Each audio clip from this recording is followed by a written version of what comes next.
ഇന്നത്തെ ദിവസത്തിന് വലിയൊരു പ്രത്യേകത ഉണ്ടെന്നാണ് കരുതുന്നത്. ബുധനാഴ്ചയാണ്. ഈ ബുധനാഴ്ചയാണ് LDFന്റെ യോഗം ചേരുന്നത്. ഈ യോഗം അങ്ങോട്ട് കഴിഞ്ഞാൽ ഉടനെ അമേരിക്ക ഇടപെട്ട് ഉക്രൈൻ, ഇറാഖ്, മറ്റേ റഷ്യ യുദ്ധം നിർത്തും. അതൊക്കെ ലോക കാര്യങ്ങൾ. അതിനെക്കാട്ടും വലിയ കാര്യം കേരളത്തിൽ നടക്കുന്നുണ്ട്. അതായത് MR അജിത് കുമാർ എന്ന് പറഞ്ഞ ADGPയുടെ കസേര പോവും. അത് ശരി. ഞാനിന്ന് പത്രത്തിൽ വായിച്ചത് അടുത്ത ശനിയാഴ്ച മുതൽ 4 ദിവസം MR അജിത് കുമാർ അവധിയാണ്. അവധി കഴിഞ്ഞ് തിരിച്ചു വരുമ്പോൾ പുള്ളിയുടെ കസേര ഉണ്ടാവത്തില്ല. അപ്പോൾ അവധി കഴിയുമ്പോൾ ഇനി ചേട്ടനെ വിട്ടിരിക്കേണ്ട, ചേട്ടൻ പൊക്കോ. പക്ഷേ ഈ അവധിക്കപേക്ഷ പുള്ളി ഈ വിവാദം ഉണ്ടാകുന്നതിന് മുമ്പ് കൊടുത്താണ്. ആണോ? ആണ്, നേരത്തെ കൊടുത്താണ്. ഈ വിവാദം ഉണ്ടാകുന്നതിന് മുമ്പ്. ഓണമല്ലേ, ശനിയാഴ്ച ഓണാണ്. ഓണത്തിന് വേണ്ടി കുടുംബത്തോടൊപ്പം പിന്നെ പുള്ളി 4 ദിവസം എവിടെയെങ്കിലും പോയി ഈ കാക്കി അഴിച്ച് വെച്ചിട്ട് ഒന്ന് സമാധാനത്തോടെ ഇരിക്കാൻ വേണ്ടിയിട്ട് അദ്ദേഹം നേരത്തെ അവധിക്കപേക്ഷ കൊടുത്താണ്. അപ്പോൾ ഈ അവധിക്കപേക്ഷ കൊടുത്തു, അത് കഴിഞ്ഞ് വരുമ്പോൾ കസേര ഉണ്ടാവത്തില്ല എന്നൊക്കെ പറഞ്ഞല്ലോ. അപ്പോൾ MR അജിത് കുമാർ തീരുമാനിച്ചു, എന്നാൽ പുല്ല് ഞാൻ അവധി എടുക്കുന്നില്ല. അദ്ദേഹം അവധി പിൻവലിച്ചു. ഇല്ല, 4 ദിവസം അവധി ഉണ്ടെന്നാണ്. അവധി പിൻവലിച്ച് ആഭ്യന്തര വകുപ്പിന് കത്ത് കൊടുത്തു. അപ്പം സംഭവങ്ങളാണ് നമ്മുടെ ചാനലിലൊന്നും വന്നിട്ടില്ല, വരും. അപ്പോൾ അങ്ങനെ അങ്ങ് MR അജിത് കുമാർ വിട്ടുകൊടുക്കാൻ തീരുമാനിക്കത്തില്ല, അല്ലേ? സിമ്പിളാണ്. കാരണം ഇന്നത്തെ പത്രങ്ങളിൽ മുഴുവനുള്ള വാർത്ത MR അജിത് കുമാർ അവധി കഴിഞ്ഞ് വരുമ്പോൾ കസേര കാണത്തില്ല, വേറെ ആള് അതിനകത്ത് വെങ്കടേഷോ ആരെങ്കിലുമൊക്കെ അവിടെ ലോ ആൻഡ് ഓർഡർ ഉള്ള ADGP ആയിട്ട് വരും എന്നൊക്കെ പറഞ്ഞ് സ്പെക്കുലേറ്റീവ് സ്റ്റോറി. മനോജ് എബ്രഹാമുമായിട്ട് വലിയ കൂടിക്കാഴ്ച, ഗൂഢമായ കാര്യങ്ങളൊക്കെ ചർച്ച ചെയ്തു എന്നൊക്കെ. മനോജ് എബ്രഹാം ലോ ആൻഡ് ഓർഡറിന്റെ ചുമതല ഉണ്ടായിരുന്ന ആളായിരുന്നല്ലോ, അല്ലേ? അതെ. അജിത് കുമാറിന് മുമ്പ് മനോജ് എബ്രഹാമായിരുന്നു. അപ്പം ഏതായാലും അദ്ദേഹം അവധിയൊക്കെ പിൻവലിച്ചു. ഇനി അതിൻ്റെ പേരിൽ കുറേ പേര് കരഞ്ഞ് തീർക്കണ്ട എന്നായിരിക്കും വെച്ചിരിക്കുന്നത്. അല്ലെങ്കിൽ അദ്ദേഹം എവിടെയെങ്കിലും പോകാൻ വെച്ചിരുന്ന സ്വകാര്യ സന്ദർശനം മാറ്റി വെച്ചതായിരിക്കും. ഇപ്പം ഞാൻ ആലോചിക്കുന്നത് MR അജിത് കുമാറിനെതിരെ വലിയ പട്ടിക ഉണ്ടാക്കിയിട്ടുണ്ട്. ഇനി ഇസ്രയേൽ ഹമാസിൽ നേരെ നടത്തുന്ന, ഗസയിൽ നടത്തുന്ന ആക്രമണത്തിന് പിന്നിൽ MR അജിത് കുമാറാണെന്ന് മാത്രമേ പറയാതുള്ളൂ. ബാക്കിയെല്ലാം പറഞ്ഞു കഴിഞ്ഞു. നോക്കൂ, ശബരിമലയിൽ കഴിഞ്ഞ പ്രാവശ്യം തിരക്ക് കൂടാൻ കാരണം MR അജിത് കുമാർ. തൃശ്ശൂർ പൂരം കലക്കിയത് MR അജിത് കുമാർ. എന്തിന്? മറ്റേ പുള്ളിയുണ്ടല്ലോ, CPM പ്രശ്നങ്ങൾ വരുമ്പോൾ ഉടനെ ഒരു മാലാഹ അവതരിക്കുമല്ലോ, സോളാർ നായിക. ആ കേസ് അട്ടിമറിച്ചത് MR അജിത് കുമാർ. ഇപ്പം ഇനിയിപ്പോൾ വേണമെങ്കിൽ ഈ കഴിഞ്ഞ തെരഞ്ഞെടുപ്പിൽ നരേന്ദ്രമോദി സർക്കാരിനെ വീണ്ടും 3ാമത് അധികാരത്തിൽ കൊണ്ടുവന്ന് MR അജിത് കുമാർ. അത് പക്ഷേ വന്നിട്ടില്ല, വരാവുന്നതാണ്, ഉന്നയിക്കാവുന്നതാണ്. കാരണം ഒത്താത്തറ ഒസബാലയായിട്ട് കണ്ടത് എങ്ങനെ തെരഞ്ഞെടുപ്പിൽ മോദിയെ വിജയിപ്പിക്കാം എന്നതിനെക്കുറിച്ച് ചർച്ച ചെയ്യാനായിരിക്കാം. പക്ഷേ എനിക്ക് തോന്നുന്നു അതൊന്നുമല്ല. ഏറ്റവും നല്ലത് ഇപ്പോൾ അൻവറും ജലീലും കാരാട്ട് റസാക്ക് കാല് മാറി. അപ്പോൾ 2 പേരായി. അപ്പോൾ ജലീലൊക്കെ ഇസ്രയേൽ ഹമാസിന് നേരെ ഗസയിൽ നടന്ന പോരാട്ടത്തെ അതിശക്തമായി എതിർക്കുന്നവരാണ്. അതിനുവേണ്ടി ജീവിക്കാൻ വേണ്ടി മരിക്കാൻ വരെ തയ്യാറാണെന്ന് പറഞ്ഞ പോലെ നിൽക്കാൻ തയ്യാറുന്ന ആളുകളാണ് അൻവറും ജലീലും ഒക്കെ. അപ്പോൾ അതുകൂടെ പറഞ്ഞാൽ ഈ നാട്ടിലെ ഭൂരിപക്ഷ ഇടത് മതേതര ഇസ്ലാമിസ്റ്റുകൾക്ക് സന്തോഷമാകും. ഹമാസിനെ ഭീകരമായി ഇസ്രയേൽ കൂട്ടക്കൊല ചെയ്യുന്നതിൻ്റെ പിന്നിൽ MR അജിത് കുമാറിൻ്റെ കൈകളുണ്ടാവാം. പിന്നെ ഒരു ADGP അല്ലേ, അവിടുത്തെ ഇസ്രയേലിലെ ADGPനെയോ പോലീസ് മേധാവിയോ അല്ലെങ്കിൽ ഇസ്രയേൽ ഡിഫൻസ് ഫോഴ്സിൻ്റെ തലവനെയൊക്കെ വിളിച്ചിട്ട് ഒറ്റ എണ്ണത്തിനെ വിട്ടൊക്കെ തട്ടിക്കളയത്. ഇവിടെ അൻവറും ജലീലും എനിക്ക് തന്നെ നിൽക്കുകയാണ്. അവൻ്റെ ആൾക്കാരാണ് അവിടെ ഇരിക്കുന്നത്, കാച്ചിയൊക്കെ എന്നൊക്കെ MR അജിത് കുമാർ പറഞ്ഞിരിക്കാം. അപ്പോൾ അജിത് കുമാറിൻ്റെ തലയെടുക്കുക എന്നുള്ളത് ഒരു വല്ലാത്ത ആവശ്യമാണ്. ഇപ്പോൾ ഇന്നലെ ഷാജി ഉണ്ടല്ലോ, നമ്മുടെ KM ഷാജിയുടെ പത്രസമ്മേളനം കഴിഞ്ഞു. നമ്മുടെ കോഴിക്കോട് മറ്റേ എലത്തൂർ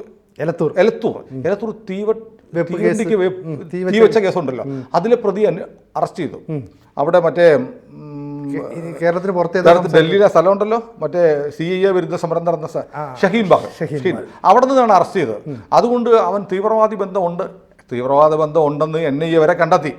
അതിൽ തീവ്രവാദ ബന്ധം ആരോപിച്ചത് MR അജിത് കുമാറാണ്. അതുകൊണ്ട് ആ തീവപ്പ് കേസ് പുനരന്വേഷിക്കണം, ആ പ്രതിയെ വെറുതെ വിടണമെന്ന് പറയാൻ നന്നായി. KM ഷാജിയും വന്നിരിക്കുന്നത്. അപ്പോൾ അവിടെ ഒരു ഇസ്ലാമിക ഭീകരൻ ഈ കുപ്രസിദ്ധമായ CIA വിരുദ്ധ സമരം നടന്ന സ്ഥലത്തുനിന്ന് വന്ന് ഇവിടെ കേരളത്തിൽ തീവച്ച് 2 പേര് മരിച്ചു. ആ സംഭവത്തിൽ തീവ്രവാദ ബന്ധമുണ്ട് എന്ന് പറഞ്ഞതിന് കണ്ടെത്തിയ ഒരു പോലീസ് സേനയിലെ ഒരു വിഭാഗമുണ്ട്.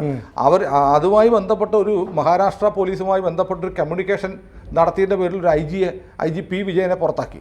ഇപ്പോൾ പറയുന്നു MR അജിത് കുമാറാണ് തീവ്രവാദ ബന്ധം പറഞ്ഞത്. അജിത് കുമാർ, അതുകൊണ്ട് ആ പ്രതി നിരപരാധിയാണ്. ഷാജി ഇന്നലെ പത്രസമ്മേളനം നടത്തി.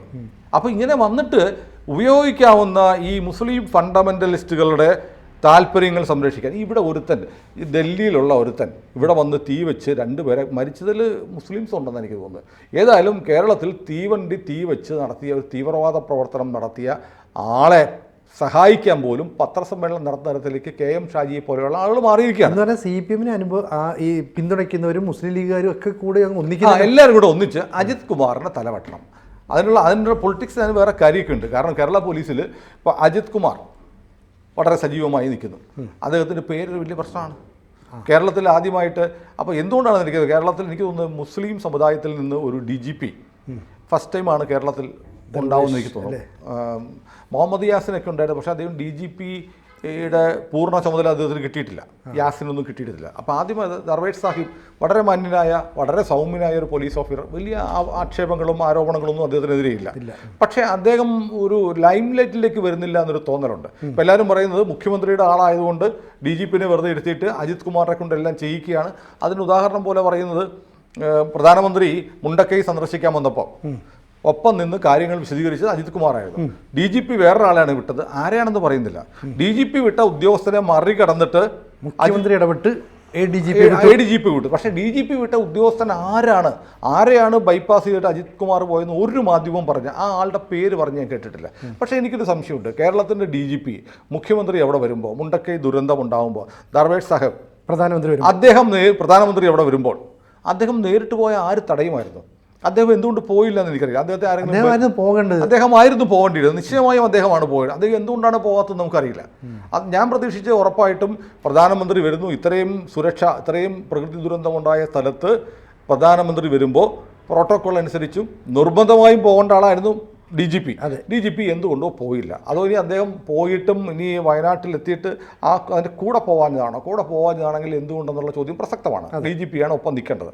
മുഖ്യമന്ത്രിയുണ്ട്, ഗവർണറുണ്ട്, പ്രധാനമന്ത്രിയാണ്. അപ്പോൾ അതീവ സുരക്ഷ ഒരുക്കേണ്ട ആ സമയത്ത് DGPയെ കാണാതിരുന്നത് ഖേദകരമാണ്. അദ്ദേഹത്തെ ആരെങ്കിലും മാറ്റി നിർത്തിയതാണെങ്കിൽ അത് അങ്ങേറ്റം മോശം കാര്യമാണ്. സംസ്ഥാന പോലീസ് മേധാവിക്ക് അർഹിക്കുന്ന പരിഗണനയും ബഹുമാനവും കൊടുത്തേ പറ്റുള്ളൂ. പക്ഷേ അത് അജിത് കുമാർ നേരിട്ടിടപെട്ട് DGPയെ മാറ്റി നിർത്തി പോയതാണെന്ന് ഞാൻ പറയുന്നില്ല. മുഖ്യമന്ത്രി കൂടെയുണ്ട്. മുഖ്യമന്ത്രിയുടെ ഈ പറയുന്ന പോലെ മുഖ്യമന്ത്രിയുടെ താല്പര്യാർത്ഥമായിരിക്കാം. എന്നാൽ പോലും സംസ്ഥാന DGPനെ ആക്ഷേപിക്കുന്ന തരത്തിൽ ഇത് ചെയ്യാൻ പാടില്ല. എന്തുകൊണ്ടാണ് അദ്ദേഹം പോകാത്തതെന്ന് അറിയില്ല. അപ്പോൾ ഇങ്ങനെ വന്നിട്ട് അന്ന് അവിടെ കുറേ ഗതാഗത കുരുക്കൊക്കെ ഉണ്ടായി. അവിടുത്തെ സുരക്ഷാ കാര്യങ്ങൾ ക്രോഡീകരിക്കുന്നതിനിടയിൽ പോലീസിന് നേരെ ജനങ്ങൾ തിരിഞ്ഞു. പോലീസുകാർക്ക് പച്ചവെള്ളം പോലും കിട്ടിയില്ല. അങ്ങനെയൊക്കെ ഉണ്ടായി. അങ്ങനത്തെ ചില ദുരനുഭവങ്ങൾ പോലീസുകാർക്കുണ്ടായി. പോലീസുകാർക്ക് വെള്ളം പോലും കിട്ടാത്ത അവസ്ഥയുണ്ടായി. അതിൻ്റെ കാരണവും MR അജിത് കുമാർ. അപ്പോൾ കേരളത്തിൽ നടന്നിട്ടുള്ള സകല കാര്യങ്ങൾക്കും ഉത്തരവാദി MR അജിത് കുമാറാണ്.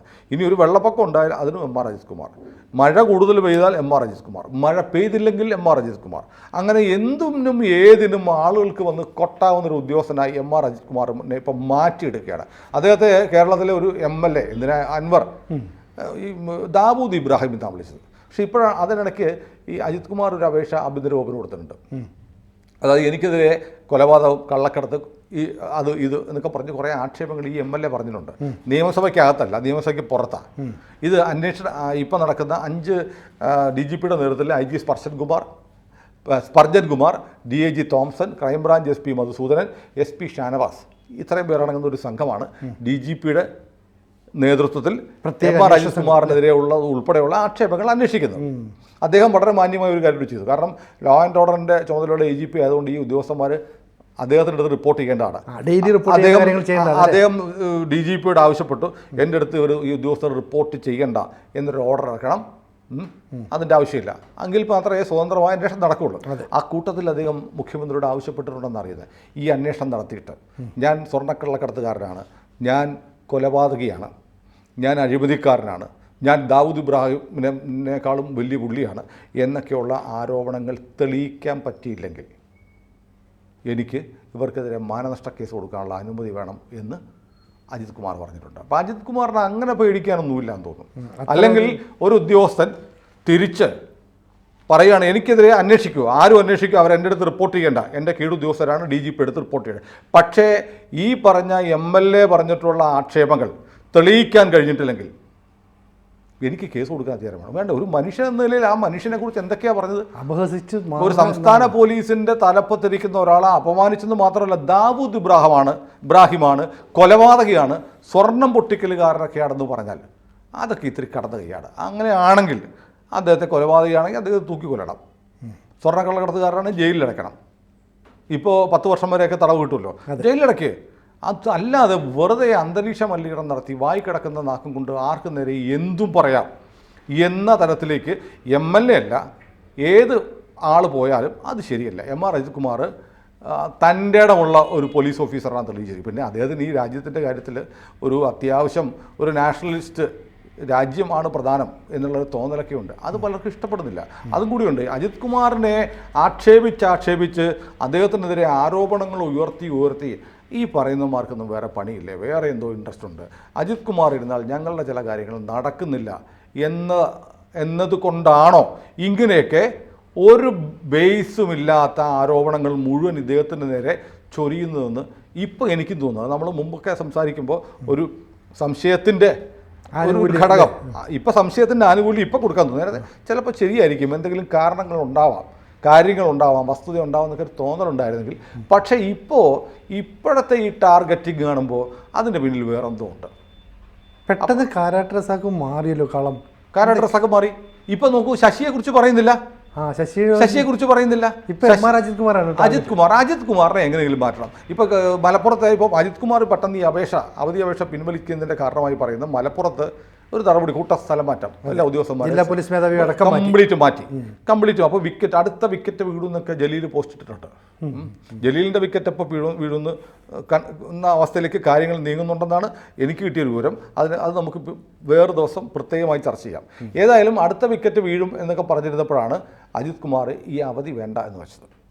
അവധി വേണ്ടെന്ന് വെച്ചാൽ ഓണക്കാലത്തും ശനിയാഴ്ച മുതലുള്ള 4 ദിവസവും അദ്ദേഹം തന്നെയായിരിക്കും ലോ ആൻഡ് ഓർഡറിൻ്റെ ചുമതലയുള്ള ADGP. ഇപ്പം തുടക്കത്തിൽ നിങ്ങൾ പറഞ്ഞ പോലെ സിനുജി പറഞ്ഞ പോലെ ഇപ്പോൾ LDFൻ്റെ മീറ്റിംഗ് ആയിരുന്നു. LDFൻ്റെ മീറ്റിംഗ് ചേർന്നിട്ട് കേരളത്തിൽ എന്ത് മലമറിക്കലാണ് ഉണ്ടായിട്ടുള്ളത്? മാധ്യമങ്ങൾ അങ്ങനെ സൃഷ്ടിക്കണം. ഇടതുമുന്നണി ഇന്ന് യോഗം ചേരുന്നുണ്ട്. CPI പറഞ്ഞിട്ടുണ്ട് MR അജിത് കുമാറിനെ മാറ്റാതെ ഞങ്ങൾ ഒരു കോംപ്രമൈസിനും CPI അല്ലെങ്കിൽ കണക്ട് ചാടുമോ? എല്ലാ തവണയും അങ്ങനെ പറയുന്നതാണല്ലോ. CPI ഇപ്പോൾ ശക്തമായ നിലപാടെടുക്കും. ബിനോയ് വിശ്വം തുടർച്ചയായി വാർത്താ സമ്മേളനം അകത്തും പുറത്തും അല്ലാത്ത ഒരാൾ CPI നിൽപ്പുണ്ടല്ലോ, KE ഇസ്മയിൽ. ഒന്നുകിൽ അയാളെ പുറത്താക്കണം അല്ലെങ്കിൽ അകത്തോട്ടിരുത്തണം. ശ്രദ്ധയൊന്നും തിരിക്കണ്ടേ?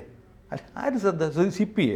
എന്നാലും ഒരു ശ്രദ്ധ തിരിക്കാൻ വേണ്ടിയിട്ട് ഞങ്ങൾ ഇതിലാണ് കോൺസെൻട്രേറ്റ് ചെയ്യുന്നത്. CPI ഇത് ഇവിടെ ഉണ്ട്. CPI ഇങ്ങനെയുള്ള സാധനങ്ങൾ സൃഷ്ടിച്ചെങ്കിൽ മാത്രമേ ഞങ്ങൾ ഇവിടെ ഒരു പാർട്ടിയായിട്ട് നിലകൊള്ളുന്നു എന്നുള്ളത് ആയിരിക്കാം. പക്ഷേ അതുകൊണ്ടൊന്നും കരുതി ചായക്കോപ്പല കൊടുങ്കാറ്റ് പോലെ CPI എന്തെങ്കിലും പ്രത്യേകിച്ച് ചെയ്യുമെന്ന് എനിക്ക് തോന്നുന്നില്ല. അപ്പോൾ LDFൽ ഒരു ഘടകകക്ഷികൾ ഇത്ര ആവശ്യമായിട്ട് വരില്ല എന്നാണ്. CPI മാത്രമല്ലേ ബഹളം വെച്ചുകൊണ്ടിരിക്കുന്നത്? CPIക്ക് മാത്രമേ ബഹളമുള്ളൂ. CPIക്ക് അതിനകത്ത് കാരണം സിമ്പിൾ ഇത്രയേ ഉള്ളൂ. ഇവിടെ ഈ പറഞ്ഞ പോലെ ബിനോയ് വിശ്വത്തിൻ്റെ ഒരു നോമിനിയായിരുന്നു തൃശ്ശൂർ മത്സരിച്ച VS സുനിൽകുമാർ.